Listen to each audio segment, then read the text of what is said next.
Press down hard, buddy. Little boys love their daddies. Good job. From the time they take their first steps, Be careful, it's very, very, very hot. they want to be just like Dad.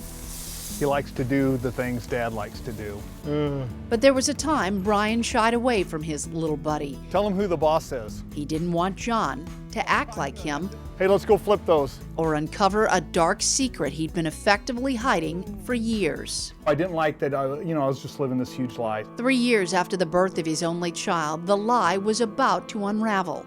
No one really knew the problems or the issues or how bad it really was. I was embarrassed. Even Rhonda, Brian's wife, who thought she had a handle on the problem, had no idea. I was deceiving my wife about it. She knew I was smoking marijuana. She knew I was drinking. She didn't know how I was doing it. Me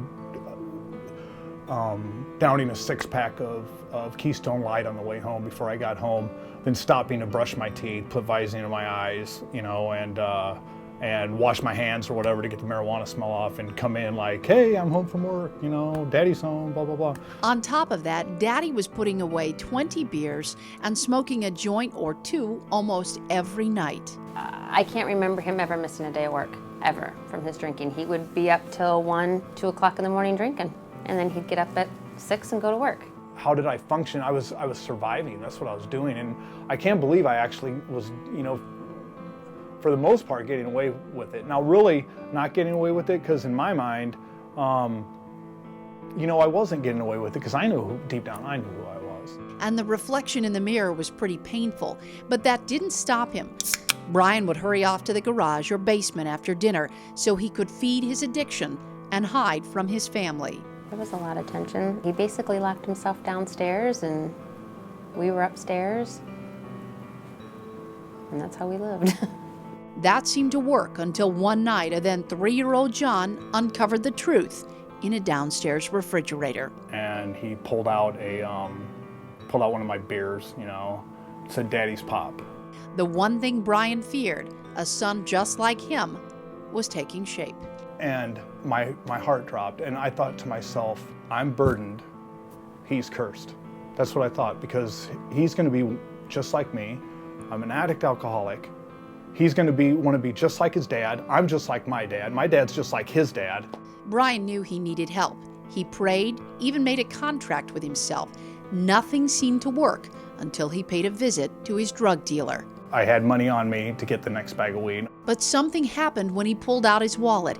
He heard a voice that would change his life. And there's a little voice in my head, and I think back, and I know it was God, and he goes, that's it, Brian, you're done. You're done. You don't have to drink or smoke again. Brian drove himself to Allegiant Creighton Health Emmanuel Medical Center. He was finally ready to get help. I remember walking in to my therapist, Christy, who's wonderful. And one of the first things she said to me was, the good news is you never have to drink again. And I wanted to laugh. I wanted to look at her and laugh and say, don't you know who I am? Don't you know that that's me? I can't quit drinking. I can't quit smoking pot. Individual counseling, family, and peer group therapy eventually helped him break the hold alcohol and drugs had on him. Emmanuel had a plan. As I went through the program, I began to believe in what they're saying. The people at Emmanuel Medical Center had Brian believing he could be so much more.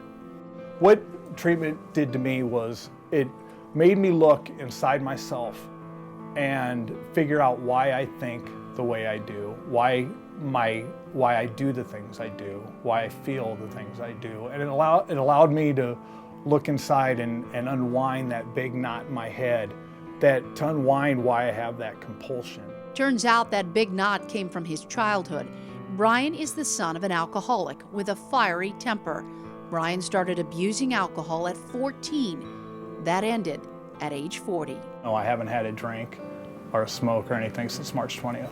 March 20th, 2009, the day Brian put his family first. Let me know Friday where you want to go. If Brian's not at work, he's with Rhonda. Watch out for the weeds around you, little buddy. And his little buddy. It's like he stopped and never looked back. Here, take this pull. They do everything together. John really does want to be just like his dad. And now, it's okay. You know, look at my life now, it's wonderful. I got a beautiful wife, I got a beautiful son, I got a great job. You know, I'm blessed, I really am.